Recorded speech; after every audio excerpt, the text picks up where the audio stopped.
What's happening, folks? Back with another reaction, back with a new group and a new deep dive. And I'd like to give a big shout out to major friend and champion of the channel, Doug, who sent me a number of things that I'm just still beginning to go through. One such item was an album called Naked by Kissing the Pink, which I looked up and found out it's 1983. And apparently this is a synth or keyboard-based group, got started in the early 80s in London. So, you know, it's not a synth pop group that I've heard of, but I am intrigued. Anytime you say it's a UK group from the 80s that does synth-based music, my ears perk up. I will say the front cover is simultaneously bizarre and like subtly horrifying. I'm not quite sure what's happening here. Looks like a nurse, but she herself is, you know, they all have these glasses on. Really not sure what's happening. But yeah, and a sort of creepy image up on the wall. Nevertheless, the first track, in fact, Doug listed a number of tracks that he considers the better ones on the album. Among those were the first two on the album, so I figure we'll just go through the album in order. If it, it starts with two of the best tracks. I want to say Han Solo. Someone else mentioned to me that Kissing the Pink was worth going through. I'm going to put my money on Han Solo. If I'm getting that wrong, I apologize both to Han Solo and to whoever it actually was, but that's who I think it was. And again, it just seems like a perfect fit. Like someone will mention a group and then someone else will step up, or someone already sent me something related to that. So very excited to go through this. Once again, big shout out to Doug. Let's get to it. This is 1983, 40 years ago. The album is once again called Naked, and it's by Kissing the Pink, and the first track is called The Last Film, which, fair to say, it's an interesting phrase. It makes me wonder why this film is the final one. What about the film itself or what context surrounding the film means no more will come after it. What type of film is it? In what context is it being seen or screened? So many questions, but yeah, it's a brain-catching title, but I'm not quite sure what to make of it, so let's find out. This is Kissing the Pink, The Last Film, and it's from the 1983 album Naked.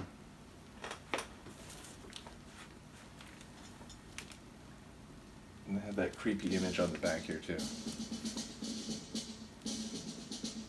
It's like an X-ray of someone who looks less than fully human.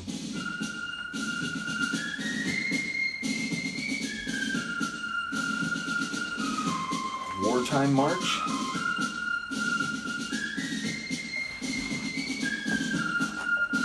It really is on.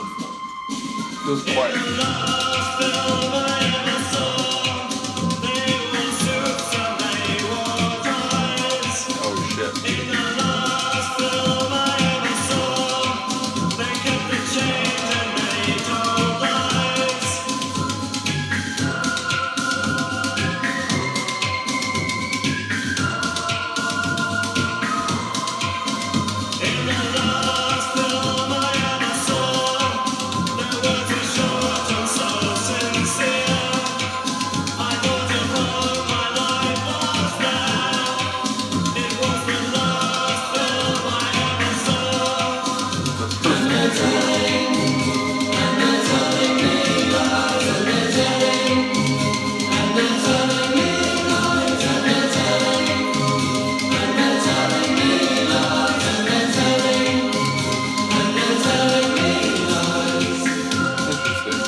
Happy to be live here.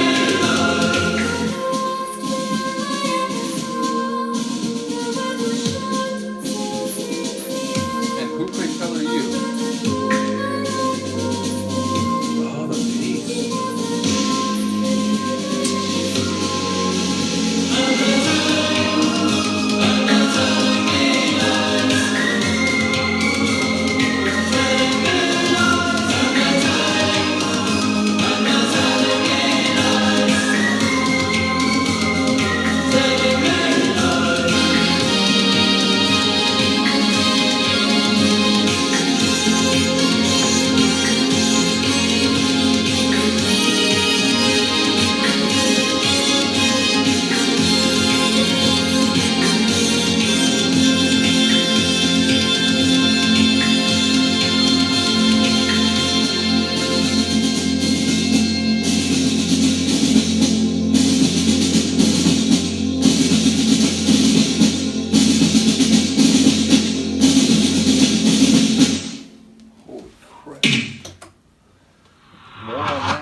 yeah, insane.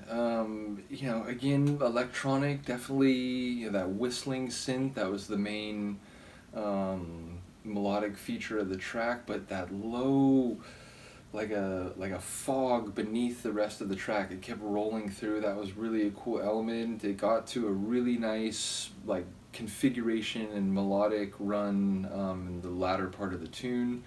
Not sure like what the lies are about. Like I feel like maybe you know there's a you know they tell you that like you know join the military and we'll send you off. Like it feels like maybe it's about like because it's the last film he saw. Maybe it's like oh it was a recruitment film and he joined up and oh what do you know he ended up dead and you know they shipped his body back. It feels like it could be something like that because otherwise you know why would it be the last film he saw if you know he was still able-bodied and you know able to view films. So that's my best stab at it. Again, for anyone new here who may be you know showing up here for the Kissing the Pink reaction specifically, whenever I listen to a track that I've never heard before, I'll just think about the title for a moment, and then after I listen to it, I try to think about what I heard, never in a definitive or authoritative way. Even if I hear most of the lyrics, it's still like, you know, it's a feeling out process, trying to understand, you know, what I might have heard, you know, what allegory or metaphor might be in play. And indeed, even if I listen to a tune I've known for a long time, you know, I'll say like, hey, this is what I make of the lyrics, you know, here's the way I take it, feel free to have another look, so, or have another view. But yeah, like I said, my best stab is that maybe he died or is going to die because he was lied to and convinced to take part in something that ultimately, you know, led to his premature end. But yeah, if it's something else entirely, or if, you know, even if that is relevant, if that's only part of the story, do let me know, you know, any angles on the themes. And once again, the more songs I listen to from them, presumably I'll start to get a sense of their songwriting tendencies. But yeah, once again, big shout out to Doug. When we come back to the album, it'll be Frightened in France, which, you know, I don't know, it feels like you could go to like a historical place there. Maybe it could be a lighter song, and you know, it's like a something in like a social engagement where you're frightened to, you know, speak to someone, and it's not quite as dire as it may sound. But yeah, again, curious to know who these guys are, and again, that female voice when that came in, that was brilliant. Like again, maybe I just didn't like read closely enough, but I thought it was like an all guy band, and then when that came in, that was very intriguing. So curious to know more about that voice. Do let me know what you think. I will see you next time. Peace.